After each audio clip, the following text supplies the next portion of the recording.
अस्सलामुअलैकुम दोस्तों और साथियों, उम्मीद है आप लोग खैरियत से होंगे। आज की इस वीडियो में मैं आपसे शेयर करूंगा कि इंडिया के क्रिकेटर हैं, बड़े मशहूर क्रिकेटर हैं, पाकिस्तान भी वो काफ़ी दफ़ा आए हैं। तो उन्होंने एक ऐसा दावा कर दिया है कि जिसके बाद डॉक्टर भी उनके ऊपर जो है काफ़ी ज़्यादा गुस्से में है और मेडिकल की कम्युनिटी उनके ऊपर बहुत ज़्यादा एतराज़ उठा रही है।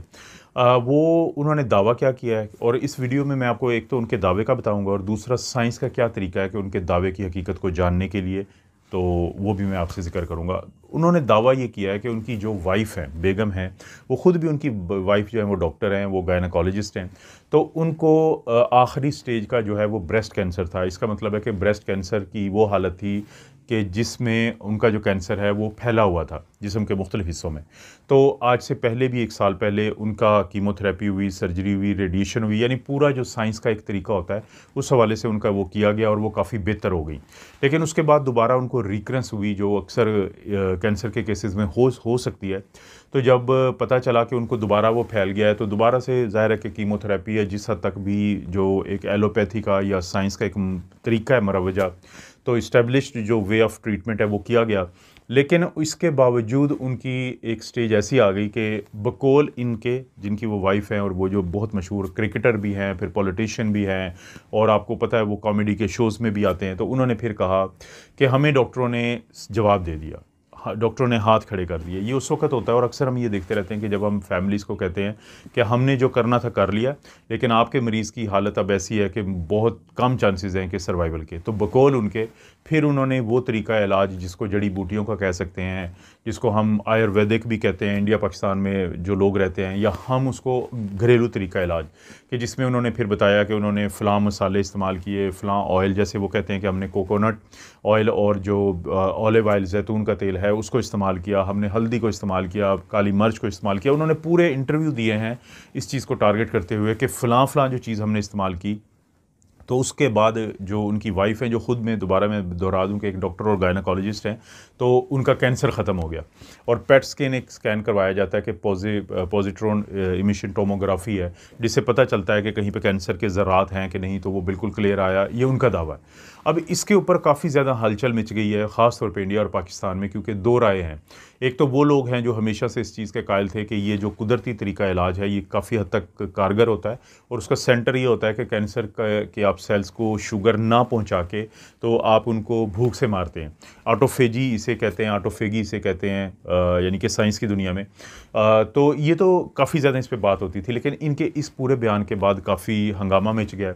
यहाँ तक कि जो काफ़ी सैकड़ों डॉक्टर्स हैं इंडिया में कि जिन्होंने उन पे हर्जाना, यानी, और वो भी कोई आम नहीं, कोई सुने है कि मतलब हज़ारों करोड़ जो इंडियन रुपीज़ हैं उनका हर्जाना कहा है कि अगर वो रिट्रैक्ट नहीं करते, अगर वो अपनी बात से वापस नहीं मुड़ते, इस दावे को वापस नहीं लेते, तो फिर इन पे जुर्माना होगा। अब मेरा क्या पॉइंट ऑफ व्यू है, मैं यानी ये कह लें कि वो शख्स हूँ कि जिसने आईसीयू में भी 10 साल काम किया, इस तरह के केसेस बहुत सारे देखे हैं और वीडियोज़ में जो मेरा ये चैनल है, तीनों बल्कि मेरे जो चैनल है उन पर मिक्सड कंटेंट होता है। वायलेट मैं नहीं करता हूँ, कोशिश करता हूँ कि साइंस की जो इस्टेब्लिश्ड फैक्ट्स हैं उनको वायलेट ना करूँ, लेकिन फिर भी लोगों से बहुत सारी चीज़ें मैं कुदरती तरीका इलाज की शेयर करता हूँ। तो मैं क्या समझता हूँ कि इसका हल क्या है इस पूरे मसले का। इसका हल बिल्कुल सादा सा है। देखें, जो इंडिया है वो साइंस में पाकिस्तान से तो बहुत आगे है, वहाँ पे इंफ्रास्ट्रक्चर है, वहाँ पे इदारे हैं बहुत कामयाब साइंस के कि जो बहुत अच्छा काम कर रहे हैं। तो उनको चाहिए कि वो एक सादा सा काम करें कि वो और ये एक तहकीक शुरू करेंगे और ये तहकीक कुछ सालों के ऊपर होगी, कुछ ईयर्स पे होगी। वो तहकीक क्या होगी कि 100 के करीब वो जो मरीज़ हैं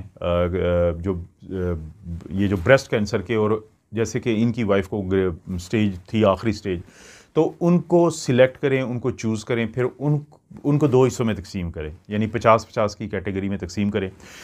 देखें, इनकी वाइफ को भी सारा साइंस का तरीका इलाज जो है, जिसमें सर्जरी होती है, जिसमें रेडिएशन शुआएँ जिसको हम कहते हैं, या फिर कीमोथेरेपी होती है, जो या तो टीके लगते हैं या फिर खाने वाली दवाई दी जाती है, तो तमाम किया गया और तमाम के साथ फिर ये सारा कुछ भी किया गया जो कुदरती तरीका इलाज है। तो इसमें क्या किया जाए कि 2 ग्रुप्स में तकसीम कर दिया जाए मरीज़ों को 50-50 का बता के। तो उनमें से जो लोग कायल हो जाएं कि वो अपना साइंसी तरीका इलाज के साथ साथ वो जो कुदरती तरीका इलाज है, होम्योपैथी है या आयुर्वेदिक है या नेचुरल वे ऑफ ट्रीटमेंट है, तो घरेलू तरीका इलाज जिसको हम कहते हैं, तो उसमें भी जिसके नुकसानात नहीं होते, ये भी आप ज़हन में रखें कि जिनको एलर्जी ना हो इन चीज़ों से।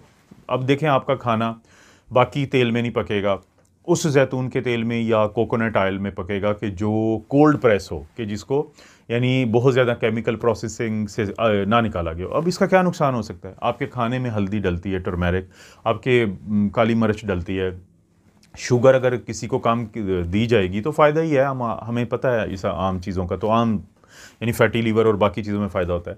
तो जिसको एलर्जी नहीं है तो उसको आराम से ये किया जा सकता है। साइंसी तरीका भी होगा उन 50 को, और कुदरती तौर पे जो चीज़ें वो भी दी जाएँ। ज़ाहिर है कि ये पूरा साइन होने के बाद कि जी वो ऑप्ट कर रहे हैं, वो इसका इंतखाब कर रहे हैं कि वो भी ये चाहते हैं। अब 50 वो होंगे जिनके ऊपर प्योरली जो आज भी चलता है सारा तरीका इलाज वो किया जाए।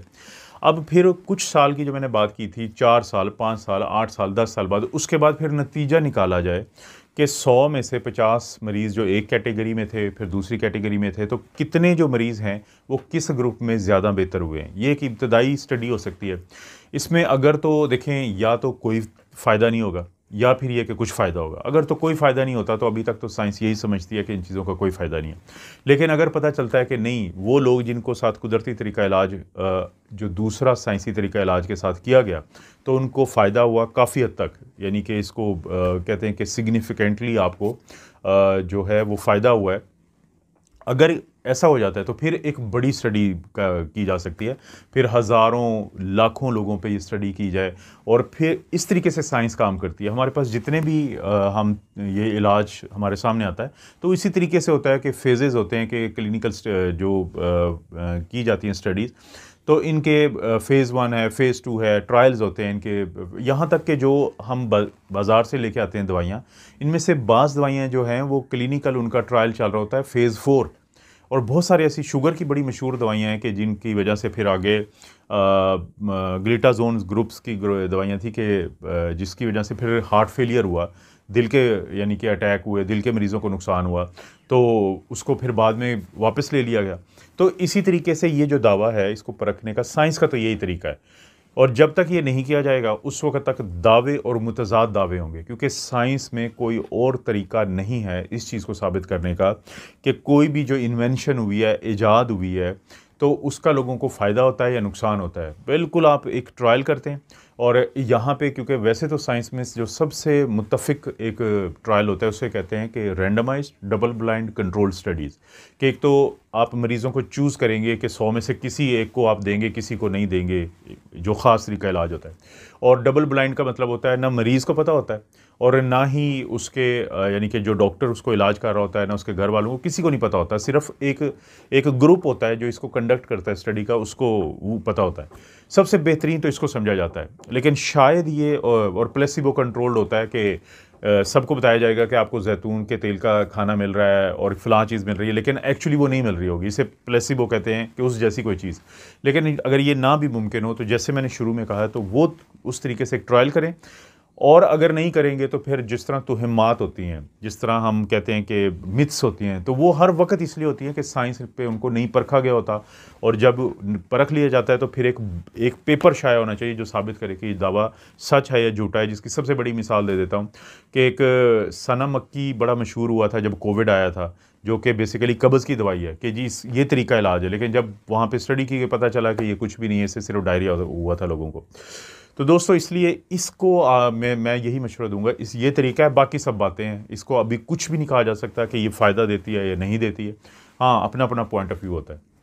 इस तरह की दोस्तों मैं वीडियो बनाता रहता हूँ। वीडियो लाइक करें, चैनल को सब्सक्राइब करें, अच्छा से कमेंट करें अगर कर सकते हैं, और शेयर के काबिल है तो शेयर करें वीडियो को। आप अपना और अपनी फैमिली का ख्याल रखें। अल्लाह ताला आपको और आपकी फैमिली को हर किस्म की बुराई, बीमारी और आजमाइश महफूज रखें।